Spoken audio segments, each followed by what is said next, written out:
Hello everyone, welcome back to my workshop. I'm Diane Deziel, and today we're continuing the shirt pattern. We'll be doing the facing and the under placket. We're going to do the facing today. We'll do one long piece to go on the left side from the neck all the way to the bottom part, and for the small piece, the right side, we'll do the facing in two pieces, one part for the neck and one part for the diagonal line. We'll also do the little underlap that is going to be attached to the right side. Now to do the facing, the first thing I'm going to ask you, even if we're not doing the collar right now, it's going to be to position it or determine the area where the collar is going to start, because we're going to add a notch right there. So I took my illustration again and I determined that the collar is starting at about the first third from the shoulder. Now on one side of the pattern, we determine the area where the collar is going to start. It could be by highs, and we're just going to do a little mark. Now you take both pieces and put them one over or one under the other, just like that, and we're going to notch.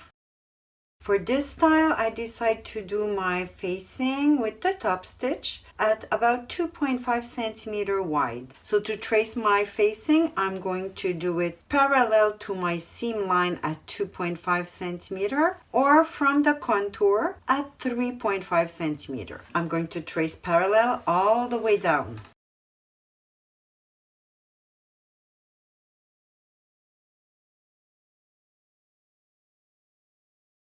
Now I take another piece of cardboard and I'm going to put it right under my main piece. I'm going to trace the contour, indicating the notches, and with the tracing wheel I will do the inside line that I traced on my main piece.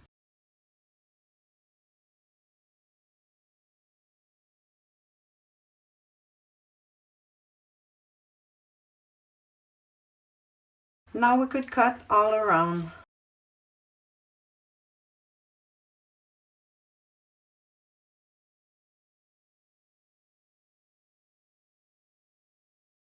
To do the grain line, we're going to flip the piece because we want the good side of the fabric when we look inside the garment. For this one, because the style line that we trace is unbiased and it does stretch a lot, for the facing, we're not going to follow the grain line of the main piece, but we're going to do it as straight as possible. So you go by highs just like that in the middle of the piece, and we trace the grain line like that. Usually I say that the facing should be fused, but for this style, I think it's too stiff, so I decide to do it just in fabric, no fusing. Cut one time in self, and remember you have to cut it right side up. Now I take my small side and I'm going to trace my facing. So I will trace 3.5 centimeter wide parallel to the neckline and 3.5 centimeter parallel to the style line.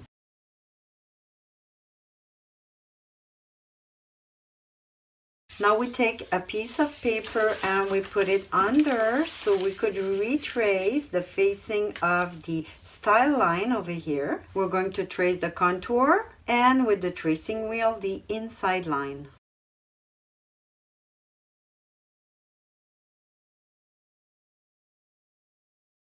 Now we cut all around and we do the notches.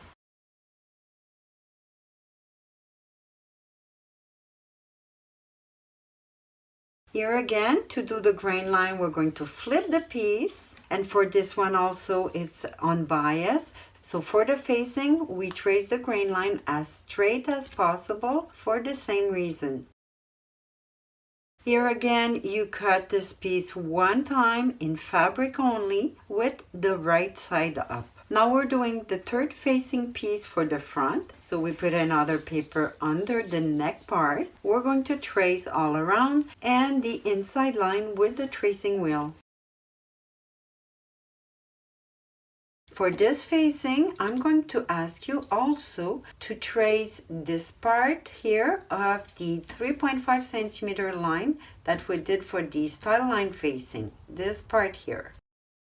Now maybe you wonder why she didn't do the facing in one piece. You could decide to do it in one piece, no problem. But for me, I'd rather do it in two pieces for two reasons. The first one is that if you have a facing with that shape, you're going to waste a lot of fabric and it's pretty hard to fit in the fabric. While if you have it in two pieces that are almost straight, it's much easier to place, so you save some fabric. The second reason is that having it in two pieces allow me to have two different grain lines, and as you know, it's important here to put the grain line straight so you control the stretch of the fabric, and cutting my facing in two pieces allow me to do it also for the neckline. Now about that line that I ask you to trace, that is the 3.5 line from this facing. The reason why I ask you to trace it is that part, that last part, is already covered with the facing that we did just before. So for the neck facing,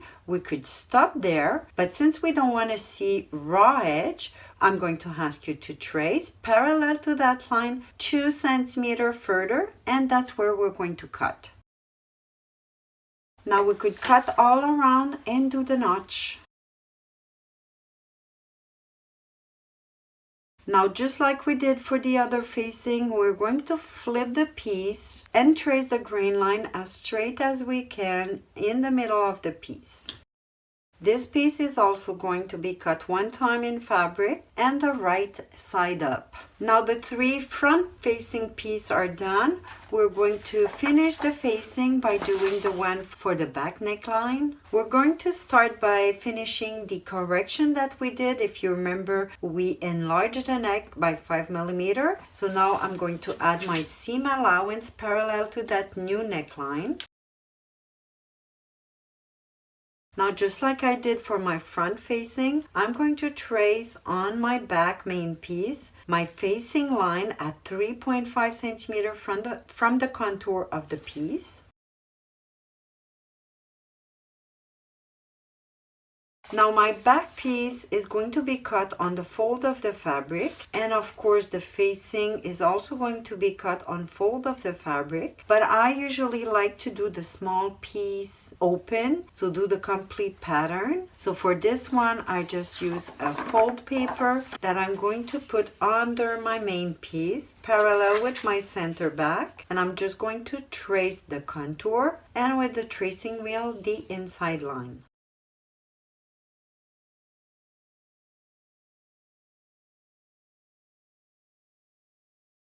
Now that I have my back facing, I'm going to do a notch, an assembling notch. So I put it right under at the neck, and I'm going to do my center back notch at 5 millimeters from the fold line. For the back facing, I could keep the original grain line, so parallel to my center back. This piece is also going to be cut one time in self fabric, but this time we don't need to put the right side up. We're ready to do the last pattern piece for today. It's going to be the underlap or the under placket. That piece is going to be assembled to the small side, and because it's a narrow piece, I decide to do it on the fold. So you have a fold of fabric right here, and the width is going to be exactly the same size as the facing that we did, so 2.5 centimeter finish. Now to do that pattern piece, we're going to take a stripe of paper, and to be able to fold it easily, you're going to take your ruler and just trace in the middle using your pattern awl.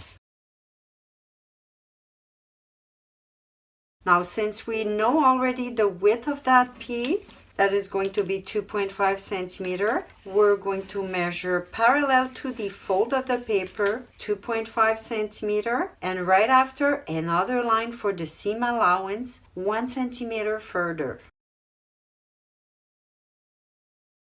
Now about the length of that piece, we could take it from the main pattern piece, from the bottom all the way to the top. So we measure and we'll report the measurement on the seam line of the new piece.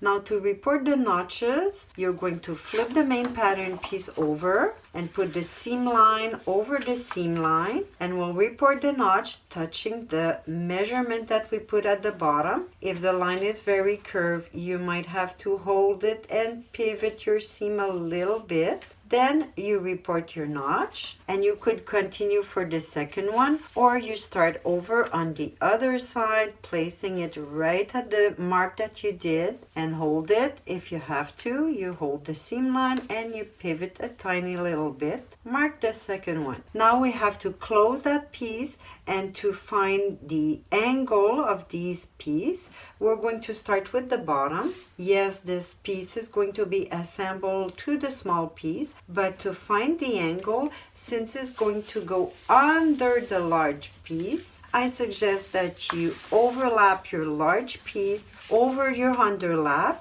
align your notch, and trace the angle at the bottom.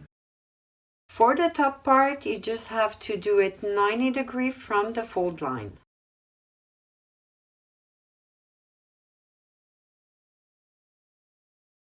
There's my little piece, the underlap. Now we're going to trace the grain line parallel to the fold of the paper. And this piece is going to be cut one time in self fabric. You don't need to put right side up because it's perfectly symmetrical. And again, because it was too stiff, I decided not to put fusible. We complete the pattern piece for today. The 3 front facing, the back facing, and the underlap. That's it for today. I hope you enjoy. Thanks for watching, and I'll see you next time.